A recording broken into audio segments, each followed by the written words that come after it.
class. As you know that CTI school has been started online classes, and we are here to discuss the topic types of salts, which is the part of the chapter number 10, acid, bases and salts. Discuss हमने previous lecture में हमने detail में discuss की थी characteristics of the salts and हमने methods देखे थे कि कैसे हम सॉल्ट्स को प्रिपेयर कर सकते हैं. अब हम इसकी टाइप्स को डिस्कस करेंगे. अगर ये डिफरेंट वे में आता है तो इसको हम क्लासेस ऑफ सॉल्ट्स भी कह सकते हैं. अगर आपको पेपर में आता है कि write down the classes of salts या टाइप्स ऑफ सॉल्ट, तो ये दोनों एक ही क्वेश्चन है. ठीक है. तो टाइप्स ऑफ सॉल्ट बेसिकली हमारे पास कितनी सॉल्ट्स की टाइप्स हैं? ये 6 टाइप्स हैं. नॉर्मल और neutral salts, acidic salts, basic salts, double salts and mix salts and complex salts. Salts की 6 टाइप हैं. इनको वन बाय वन हम इसको डिस्कस करेंगे. ये इंडिविजुअली एज ए डेफिनेशन भी आ सकती हैं, एज वेल एज आपको ये कहा जा सकता है कि एनी 4 लिखें, या स्पेसिफिकली कहा जाता है कि सारी की सारी टाइप्स लिखें. तो आपने एक एक एग्जांपल के साथ इसको एलेबरेट करना है. तो ये बहुत इंपॉर्टेंट टॉपिक है for the short as well as long as well as MCQs, तीनों के लिए ये बहुत इंपॉर्टेंट है. सबसे पहले जो हम इसकी टाइप डिस्कस कर रहे हैं दैट इज़ नॉर्मल सॉल्ट, जिनको हम लोग न्यूट्रल सॉल्ट भी कहा जाता है. नाम से ही पता है न्यूट्रल है, यानी इनके ऊपर ना पॉजिटिव चार्ज ना कोई नेगेटिव चार्ज होना है. चलें जी, नॉर्मल सॉल्ट्स कैसे बनते हैं? नॉर्मल सॉल्ट्स, अब मैं इसकी प्रॉपर डेफिनेशन लिखने के बजाय मैं आपको एक सेपरेट बताऊँगी कि हमने इसमें वो करना क्या. नॉर्मल सॉल्ट में हमने रिप्लेस करना है, इसमें होनी है नंबर 1 इसमें होनी है टोटल रिप्लेसमेंट होनी है. टोटल रिप्लेसमेंट होनी है. क्वेश्चन राइज होता है किसकी होनी है? टोटल रिप्लेसमेंट होनी है. किसकी होनी है जी? आयोनाइजेबल हाइड्रोजन आयन की होनी है. किसकी होनी है? टोटल रिप्लेसमेंट होनी है. किसकी होनी है? आयोनाइजेबल हाइड्रोजन आयन की होनी है. किससे होनी है? वो होनी है बाय मेटल से, या एक बात, या फिर होनी है अमोनियम आयन से. इसी एक लाइन से आप इसकी पूरी डेफिनेशन बना सकते हैं. You can say that normal salts are prepared by total replacement of ionizable hydrogen ion by metal और अमोनियम आयन. ठीक है. अब इसी डेफिनेशन को हम एग्जांपल में करते हैं, तो थोड़ी सी एग्जांपल करेंगे तो आपको आइडिया हो जाएगा. से फॉर एग्जांपल हमारे पास है हाइड्रोक्लोरिक एसिड. इसका रिएक्शन हुआ पोटेशियम हाइड्रोक्साइड के साथ. होता क्या है? ये आयंस बनाएंगे. H positive, Cl negative, K positive, OH negative. मैंने पहले ही आपको बताया था कि न्यूट्रल है तो इसमें क्या होगा? पॉजिटिव इसका, पॉजिटिव इसके नेगेटिव के साथ, इसका पॉजिटिव इसके नेगेटिव के साथ होगा. क्या? K इसके साथ और Cl इसके, H इसके साथ मिलकर क्या बनाएगा? वाटर. तो हमारे क्या पास क्या बचेगा? पोटेशियम क्लोराइड बनेगा और साथ में हमारे पास वाटर बनेगा. अब ये जो सॉल्ट है ये न्यूट्रल सॉल्ट है. क्यों न्यूट्रल है? क्योंकि इस पर जितने नेगेटिव साइन है इतने ही पॉजिटिव साइन है. तो इस सॉल्ट को हम क्या कहते हैं? न्यूट्रल सॉल्ट कहा जाता है, या फिर इसको क्या कहा जाता है? नॉर्मल सॉल्ट कहा जाता है. डेफिनेशन का एक हिस्सा हो गया. हमने क्या किया? हमने रिप्लेस किया इस हाइड्रोजन आयन को. किससे रिप्लेस किया? मेटल एटम से. ये देखें, मेटल एटम से रिप्लेस कर दिया. अब मेटल ये वाला हाइड्रोजन था ना, ये आयोनाइजेबल हाइड्रोजन था. इसको हमने किससे किया? मेटल से. पहले एक रिएक्शन, एक इस तरह से भी नॉर्मल सॉल्ट बन सकता है. दूसरा मेथड ये है कि अगर हमारे पास कोई एसिड है और साथ में कोई हमारे पास अमोनियम हाइड्रोक्साइड है, कोई ऐसी बेस है जिसमें अमोनियम है, होगा क्या? वैसे ही आयोनाइज होगा. H positive, NO3 negative. यहाँ से अमोनियम पॉजिटिव, OH नेगेटिव. फिर वही होगा, इसका पॉजिटिव इसके नेगेटिव के साथ और इसका पॉजिटिव इसके नेगेटिव के साथ. बनेगा क्या? बनेगा जी अमोनियम नाइट्रेट बना और साथ में क्या बना? वाटर बना. अब देखें, इस एसिड में से क्या रिप्लेस हुआ? हाइड्रोजन आयन हुआ. किससे? अमोनियम. इस हाइड्रोजन की जगह क्या आ गया? अमोनियम आ गया. डेफिनेशन हमारी कंप्लीट होगी. हमने क्या कहा? These salts are formed by total replacement, यानी दोनों कंप्लीट रिप्लेसमेंट हुई किसकी, हाइड्रोजन आयन की। कौन से हाइड्रोजन आयन की, जो आयनाइजेबल है, जो आयन बना सकता है, उस आयन की क्या हुई, टोटल रिप्लेसमेंट हुई। किससे हुई, उसकी रिप्लेसमेंट हुई मेटल से, या फिर उसकी रिप्लेसमेंट हुई अमोनियम आयन से। तो ये हमारे पास क्या आ जाते हैं, न्यूट्रल सॉल्ट्स। अब न्यूट्रल सॉल्ट्स को अगर हम लोग, ये वाले सॉल्ट्स हमारे पास आते हैं क्योंकि ये वाटर में है तो ये एक्वस होंगे। एक्वस कंडीशन में अगर ये हमारे पास आते हैं, इनको हम लोग लिटमस पेपर में डिप करते हैं। जब हम इनको डिप करते हैं, say for example we have to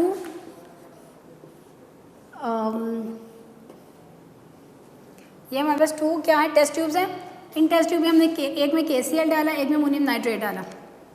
डालने के बाद हमने लिटमस पेपर डाला। लिटमस पेपर के ऊपर कोई भी कलर नहीं आएगा, no colour. Red litmus paper था वो रेड ही रहा, ब्लू डाला तो ब्लू का ब्लू ही रहा, यानी कोई कलर चेंजेस नहीं। तो क्या मतलब आ जाएगा कि वो क्या है, न्यूट्रल है। इससे भी हमें इनकी कन्फर्मेशन हो जाएगी। ये हमने नॉर्मल सॉल्ट्स को पढ़ लिया। अब हम सेकेंड कैटेगरी डिस्कस करेंगे, that is acidic salt.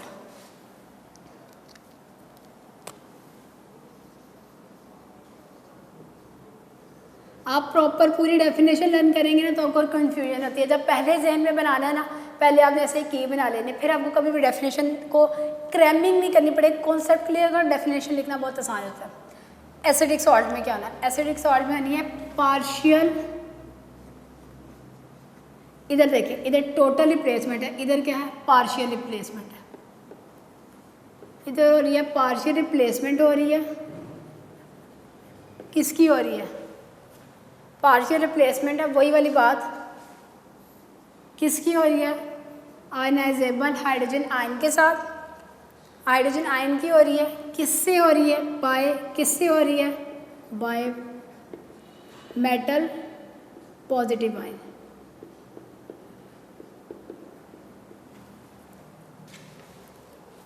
Positive metal ion के साथ इसकी रिप्लेस हो रही है, लेकिन रिप्लेसमेंट कैसी है, पार्शियल। नॉर्मल और एसिडिक सॉल्ट जब बच्चे लिखते हैं ना, यूजुअली स्टूडेंट्स वो कंफ्यूज हो जाते हैं। वो लिखते हैं replacement of ionizable hydrogen ion. जब तक आप ये नहीं ना लगाएंगे पार्शियल हो या टोटल रिप्लेसमेंट हो गया, तो तब तक डेफिनेशन क्लियर नहीं होगी। तो आपने टोटल या पार्शियल का वर्ड लगाना यहाँ पे ज़रूरी है। अब इसकी एग्जांपल ले करते हैं। आप इसकी एग्जांपल कर लें। हमारे पास एग्जांपल है, फॉर एग्जांपल हमारे पास है जी सल्फ्यूरिक एसिड है। इसका रिएक्शन हम करवाते हैं पोटेशियम हाइड्रोक्साइड के साथ। ये अब आपने ना इसी तरह से मिलता जुलता आपने ये याद रखना है। अभी आपको मैं बताती भी हूँ तो फिर आपको एक और चीज़ आएगी, वो एक्सरसाइज से रेलिवेंट क्वेश्चन भी है। पोटेशियम हाइड्रोक्साइड का रिएक्शन हुआ सल्फ्यूरिक एसिड के साथ, तो इसके अंदर देखें 2 हाइड्रोजन है, इसके अंदर 1 हाइड्रोजन था। फर्स्ट स्टेप में एक आयोनाइजेबल हाइड्रोजन ने आयोनाइज होना है, यानी फर्स्ट स्टेप में एक H आएगा, इसमें से पीछे क्या बचेगा। ये जैसे प्लस माइनस के क्वेश्चन नहीं करते आप, बेसिक्स वैसे ही करने हैं। 2 हाइड्रोजन थे, 2 हाइड्रोजन में 1 हाइड्रोजन का पीछे क्या बचा, H पॉजिटिव, और साथ क्या बचेगा, एक H रह गया पॉजिटिव और SO4 नेगेटिव, हाइड्रोजन सल्फेट पीछे रह गया। यह आयोनाइज होगा तो ये क्या बनाएगा, K positive and OH negative. ठीक है, अब हुआ क्या, वही वाला, इसका पॉजिटिव इसके नेगेटिव के साथ मिला तो क्या बन गया, वाटर। और साथ हमारे क्या पास बनेगा, ये वाला K पॉजिटिव इस नेगेटिव के साथ मिला तो इसने क्या बना दिया, ये डिफरेंट है इसलिए मैं इसको इसमें KHSO4। ठीक है, अब इसके ऊपर कोई चार्ज नहीं है, इसके ऊपर देखिए मैंने नेगेटिव लगाया। क्यों नेगेटिव लगाया, प्लस और ये -2 था, 2 में से 1 निकाला, पीछे क्या है माइनस, ओवरऑल इसके ऊपर चार्ज आएगा -1। ये हमारे पास बन जाएगा पोटेशियम हाइड्रोजन सल्फेट। क्या बनेगा, potassium hydrogen sulphate, and this salt is known as acidic salt. इस सॉल्ट को हम क्या कहते हैं, एसिडिक सॉल्ट कहते हैं। अब क्वेश्चन अराइज होता है, इसको एसिडिक सॉल्ट क्यों कहते हैं। इसको एसिडिक सॉल्ट इसलिए कहते हैं कि इसमें अभी भी कैपेबिलिटी है कि फर्दर आयोनाइज हो, और आयोनाइज होने के बाद ये अपना ये H पॉजिटिव क्या करे, रिप्लेस कर सके, किसके साथ, एक और मेटल एटम के साथ। ठीक है, तो ऐसा एसिड, ऐसा सॉल्ट जिसमें ये एबिलिटी हो कि ये फर्दर आयोनाइज हो के H पॉजिटिव आयन को रिलीज कर सके, ऐसे सॉल्ट को क्या कहा जाता है, एसिडिक सॉल्ट कहा जाता है। अब ये देखें ये एसिडिक सॉल्ट बना है, मैं इसी एसिडिक सॉल्ट को क्या करते हैं नेक्स्ट रिएक्शन में कन्वर्ट करेंगे नॉर्मल सॉल्ट में। ठीक है, हम क्या करते हैं एसिडिक सॉल्ट को कन्वर्ट करेंगे नॉर्मल सॉल्ट में। होगा क्या, यही पोटेशियम हाइड्रोजन सल्फेट था। अब मैं रेड से इसको लिखती हूँ ताकि आपको याद रहे कि एसिडिक क्या करते हैं, ये ब्लू लिटमस को क्या करेगा, रेड करेगा। पोटेशियम हाइड्रोजन सल्फेट को मैंने मज़ीद हमने जब ऐड किया रिएक्ट करवाया किसके साथ, बेस के साथ करवाया। आयनाइजेशन वैसे ही करनी है आपने। आयनाइजेशन कैसी होगी, अब ये H पॉजिटिव अलहदा और KSO4 नेगेटिव अलहदा। ठीक है, इनकी आयनाइजेशन ऐसे हुई। इसकी आयनाइजेशन कैसे होगी, K पॉजिटिव और OH नेगेटिव। अब होगा क्या, इसका पॉजिटिव इसके नेगेटिव के साथ, इसका पॉजिटिव इसके नेगेटिव के साथ, ये तो क्या बन जाएगा, K ये था पहले KSO4 है, कितने K हो गए, 2K हो गए, तो ये बन जाएगा K2SO4 साथ वाटर। ये पोटेशियम सल्फेट बन गया। अब ये जो सॉल्ट बना है ये क्या बना है, ये नॉर्मल सॉल्ट बना है। आप इसकी कंफर्मेशन इस बात से भी कर सकते हैं, इस सॉल्ट की टोटल रिप्लेसमेंट होगी किसकी, हाइड्रोजन आयन की। यही तो हमने डेफिनेशन पढ़ी थी कि इसमें आयनाइजेबल जो हमारे पास हाइड्रोजन आया था उसकी टोटल रिप्लेसमेंट होगी। इस केस में अभी भी हमारे पास एक प्रोटॉन था, इस केस में हमारे पास कोई भी हाइड्रोजन नहीं है।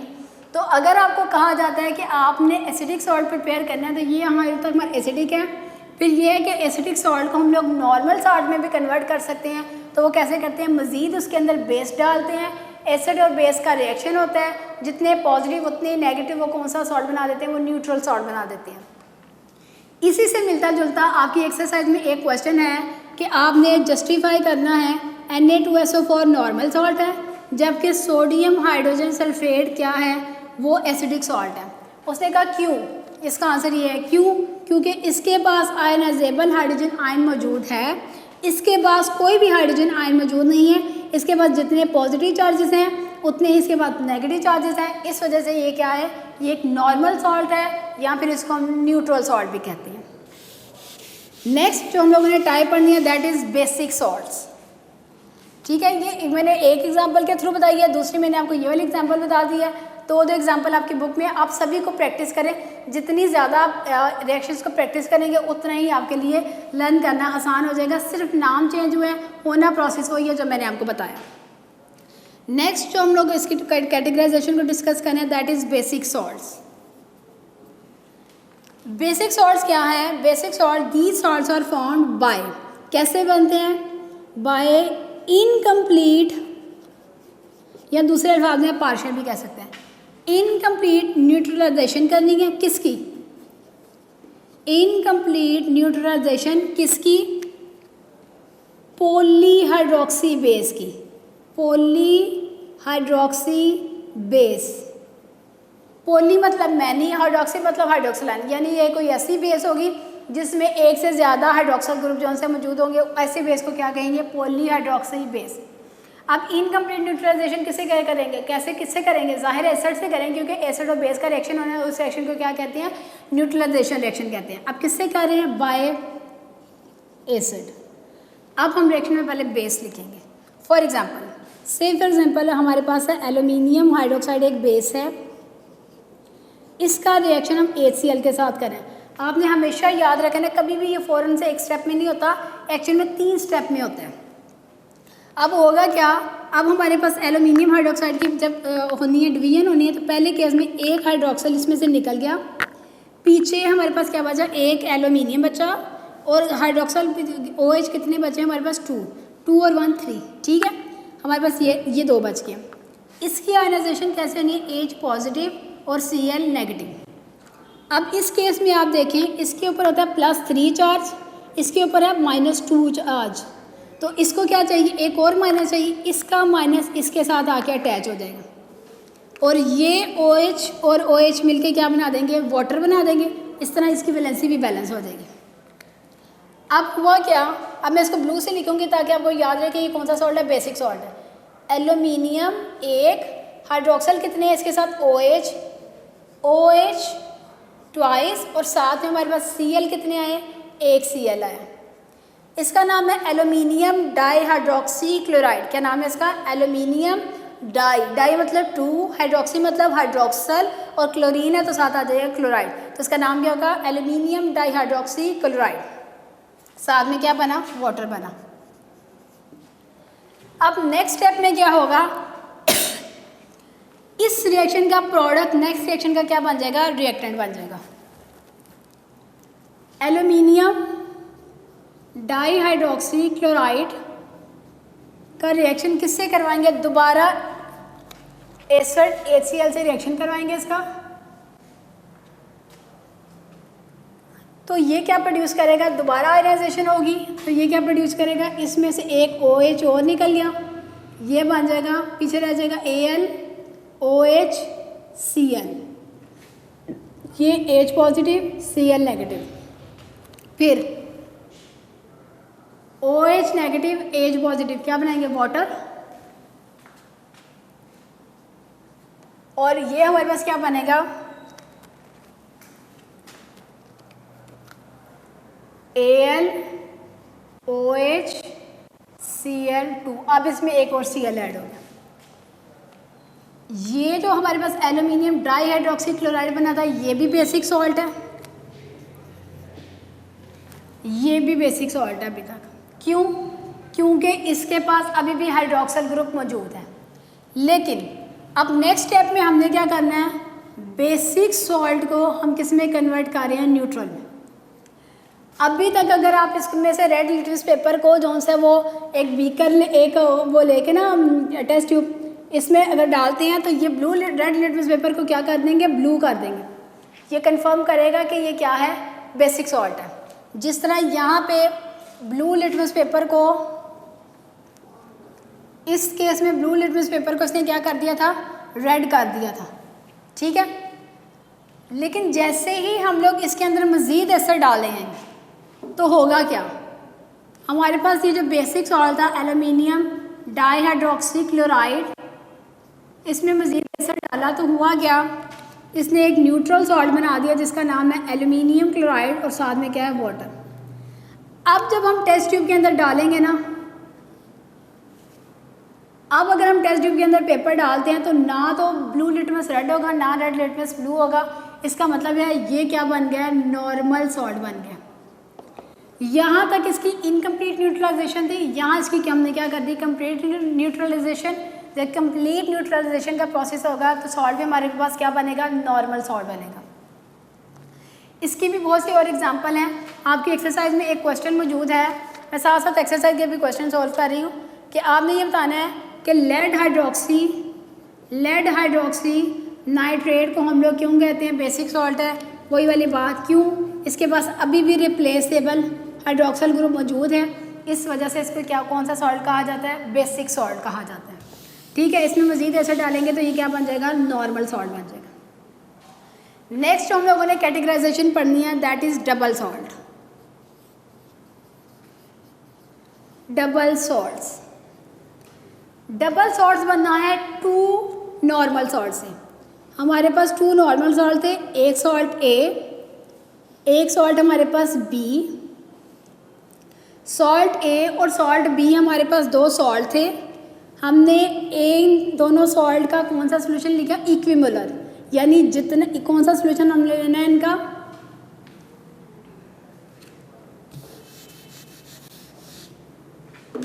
हमने इनका लिया इक्विमोलर सैचुरेटेड सॉल्यूशन। इस बीकर में देखिए फेरस सल्फेट का मैंने सैचुरेटेड सॉल्यूशन बनाया, और इस बीकर में मैंने बनाया अमोनियम सल्फेट का। अमोनियम सल्फेट का दोनों के इक्वल मोल लिए, दोनों के सैचुरेटेड सॉल्यूशन लिए, और इनको एक और फ्लास्क में क्या कर दिया? मैंने मिक्स कर दिया। इनको मिक्स किया, मिक्स करने के बाद हमने इनको प्रोवाइड की हीट प्रोवाइड की, तो वाटर इसमें से बाहर क्या करेगा? एवेपोरेट हो जाएगा। पीछे जो सॉल्ट हमारे पास बचेगा वो होगा मोहर सॉल्ट। मोहर सॉल्ट किससे मिलकर बना है? वो फेरस सल्फेट से और अमोनियम सल्फेट से। अब इस सॉल्ट में पहली बात, ये सॉल्ट्स हमेशा याद रखें क्या होते हैं, सॉलिड्स होते हैं, सॉलिड फॉर्म में ये सॉल्ट होते हैं। दूसरी बात, इनमें जब हम लोग इनको दोबारा से आयोनाइज करते हैं तो इसमें इस सॉल्ट की जो आइडेंटिटी है वो भी रिटेन रहती है, इस सॉल्ट की आइडेंटिटी भी रिटेन रहती है। जैसे ही इस मोहर सॉल्ट को हम दोबारा क्या करेंगे, पानी के अंदर ऐड करेंगे तो ये दोबारा से हमें क्या बना देगा, आयोनाइज दे देगा। आयरन के बन जाएंगे हमारे पास, सल्फेट के आयन्स बन जाएंगे, हमारे पास अमोनियम के आयन बन जाएंगे। ठीक है, तो हमने क्या कहा, हमने दो सॉल्ट लिए, ए सॉल्ट लिया, बी सॉल्ट लिया, उन दोनों के इक्विमोलर हम लोगों ने क्या लिए, सैचुरेटेड सोल्यूशन बनाया। फिर इक्विमोलर सैचुरेटेड सोल्यूशन बनाने के बाद हमने क्या किया, इनको हमने मिक्स किया। मिक्स करने के बाद हमने हीट प्रोवाइड की। हीट प्रोवाइड करने से क्या हुआ, जो एक्स्ट्रा वाटर था बाहर निकल गया, क्रिस्टल हमारे पास बाकी बच जाएंगे। ये जो क्रिस्टल हमारे पास बनेंगे ये किसके हैं, ये मोहर सॉल्ट्स के हैं। हमेशा याद रखें जो डबल सॉल्ट है वो किस फॉर्म में होने, वो सॉलिड फॉर्म में एग्जिस्ट करेंगे। जैसे ही इसको पानी के अंदर दोबारा आप डालते हैं, ये क्या करते हैं, आयनाइज होके आयंस बना देते हैं। फेरस का आयन, जो भी जिन सॉल्ट से ये मिलकर बने हैं उनके केटाइन और एनाइन ये दोबारा बना देते हैं। इसमें 3 हमारे पास सॉल्ट्स इन्होंने बताए हैं जो कि एग्जाम्पल हैं किसकी, डबल सॉल्ट की। इनके फार्मूला बहुत इंपॉर्टेंट है, वो आपने अच्छे तरीके से लर्न करने हैं। पहला हमारे पास जो मैंने आपको बताया मोहर सॉल्ट, इसका फार्मूला है FeSO4 डॉट अमोनियम सल्फेट और साथ में 6H2, ये वाटर ऑफ क्रिस्टलाइजेशन, अगर कल वाला प्रोसेस आपको याद हो।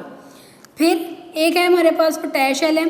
पोटेशियम एलएम का फार्मूला होता है K2SO4 डॉट Al2SO4 थ्राइस और साथ 24H2O वाटर मॉलिक्यूल। मैंने आपको बताया था हर कंपाउंड के अंदर डिफरेंट वाटर मॉलिक्यूल होते हैं। फिर एक हमारे पास है फेरिक एलम। फेरिक एलम का फार्मूला होता है K2SO4 डॉट Fe2SO4 थ्राइस और साथ में 24 वाटर मॉलिक्यूल। तो ये हमारे पास डिफरेंट डबल सॉल्ट्स की एग्जांपल्स हैं। नेक्स्ट जो हम लोगों ने पढ़नी है सॉल्ट के टाइप, वो हमारे पास है जी, जल्दी से हम पढ़ लेते हैं। वो है हमारे पास मिक्स्ड सॉल्ट। मिक्स्ड सॉल्ट कौन से हैं, इसमें होते क्या हैं, मिक्स्ड सॉल्ट ऐसे सॉल्ट होते हैं जिसमें हमारे पास